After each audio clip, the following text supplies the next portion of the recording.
नमस्कार मित्रांनो, अखेर शेतकऱ्यांची प्रतीक्षा संपली आहे. महाराष्ट्रातील बळीराजासाठी एक अतिशय आनंदाची आणि दिलासादायक बातमी समोर आलेली आहे.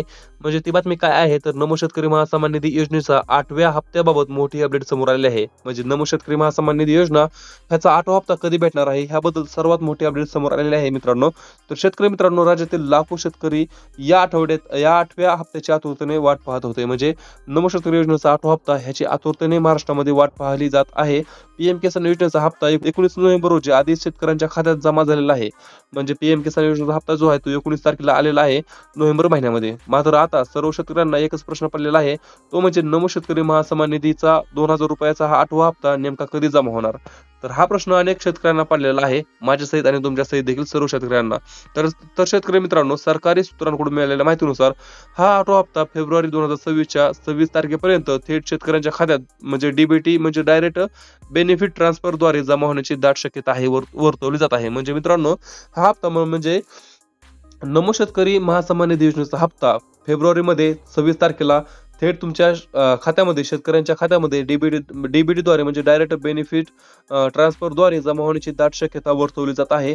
आणि सध्या प्रशासकीय पातळीवर लाभार्थी यादींची तपासणी, बेनिफिशरी लिस्ट व्हेरिफिकेशन आणि निधी वितरणाची प्रक्रिया युद्ध पातळीवर सुरू आहे. म्हणजे लाभार्थी यादींची तपासणी आणि बेनिफिशरी लिस्ट व्हेरिफिकेशन आणि निधी वितरणाची प्रक्रिया हे सध्या सुरू आहे. आणि आता प्रश्न येतो, हप्ता जमा होण्याचा उशीर का झाला? म्हणजे आतापर्यंत हप्ता जमा का झाला नाही, तर यामागे काही महत्त्वाची कारणे आहेत. म्हणजे त्यामधलं पहिलं, काही शेतकऱ्यांकडे फार्मर आयडी उपलब्ध नाही. म्हणजे फार्मर आयडी तुमच्याकडे नाही म्हणून तुमच्या खात्यात पैसे आले नाहीत. त्यामुळे फार्मर आयडी जी आहे ती लवकरात लवकर काढून घ्या. आणि अनेक शेतकऱ्यांची ई-केवायसी पूर्ण झालेली नव्हती. म्हणजे ई-केवायसी पूर्ण नाही म्हणून देखील पैसे अडकलेले आहेत. त्यामुळे ई-केवायसी जर पूर्ण नसेल तर ई-केवायसी पूर्ण करून घेणे गरजेचे आहे. आणि तिसरं म्हणजे केंद्राकडून निधी आल्यानंतर राज्य सरकारकडून लाभार्थी यादी अपडेट करण्यास वेळ लागला आहे. आणि चौथं, काही ठिकाणी तांत्रिक अडचणी आणि बँकिंग समस्या देखील आल्या. म्हणजे आता बँकिंग समस्या आणि काही तांत्रिक अडचणी हे आपल्या हातात नाही. आणि केंद्राकडून निधी आल्यानंतर राज्य सरकारकडून लाभार्थी यादी अपडेट करण्यास वेळ लागला हे देखील आपल्या हातात नाही. पण आपल्या हातामध्ये काय आहे, तर शेतकऱ्यांकडे जो फार्मर आयडी उपलब्ध नाही ते तुम्ही उपलब्ध करून घ्या, म्हणजे काढून घ्या. आणि दुसरं म्हणजे ई-केवायसी पूर्ण करून घ्या. तर हे आपल्या हातामध्ये आहे. तर या सर्व कारणांमुळे या हप्त्याला 10 ते 15 दिवसाचा विलंब झालेला आहे.